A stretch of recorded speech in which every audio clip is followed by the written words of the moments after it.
Les prairies d'herbiers marins sont un des habitats côtiers les plus communs au monde et couvrent potentiellement plus de 300 000 km² dans au moins 159 pays. En Afrique de l'Ouest, les espèces d'herbiers rencontrées en majeure partie sont Cimodocea nodosa, Haloduli wrighti et Zostera nordi.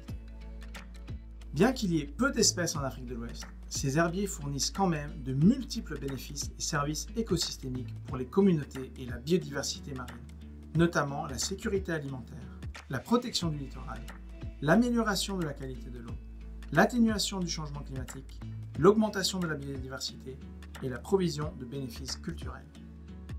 L'abondance de crustacés et de poissons est 7 à 20 fois plus élevée au sein des prairies d'herbiers marins que dans les zones de sable nu adjacentes. Dans les zones où les herbiers se retrouvent à proximité des communautés du littoral, ces prairies offrent des habitats de pêche accessibles aux invertébrés tels que les palourdes et les escargots pour leur approvisionnement alimentaire. Depuis la fin du 19e siècle, près de 30% de la superficie connue des herbiers marins à travers le monde a été perdue, notamment due aux activités anthropiques. De nombreuses menaces pesant sur les herbiers sont à l'échelle internationale.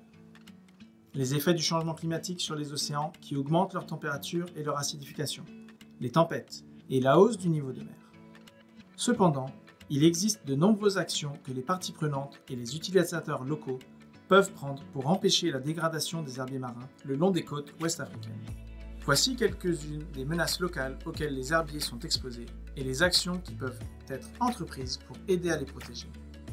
Le ruissellement de nutriments et de sédiments provenant de sources urbaines, industrielles et agricoles réduit la capacité de photosynthèse des herbiers marins.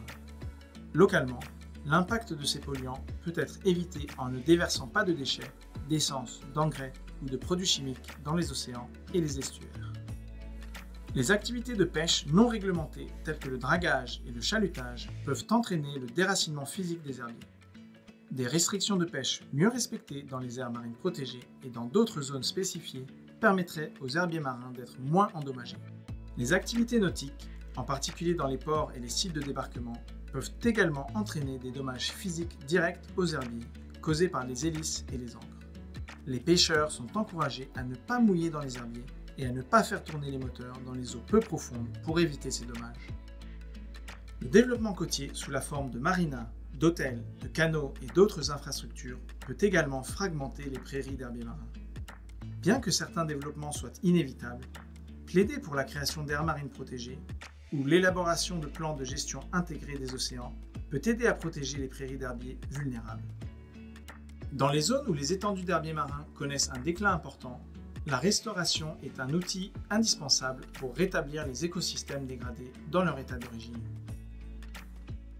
Les acteurs locaux et les gestionnaires du littoral peuvent également avoir un impact sur les politiques nationales de protection des herbiers marins, en aidant à surveiller l'état des herbiers et en fournissant des informations actualisées sur l'abondance et la distribution des herbiers marins localement.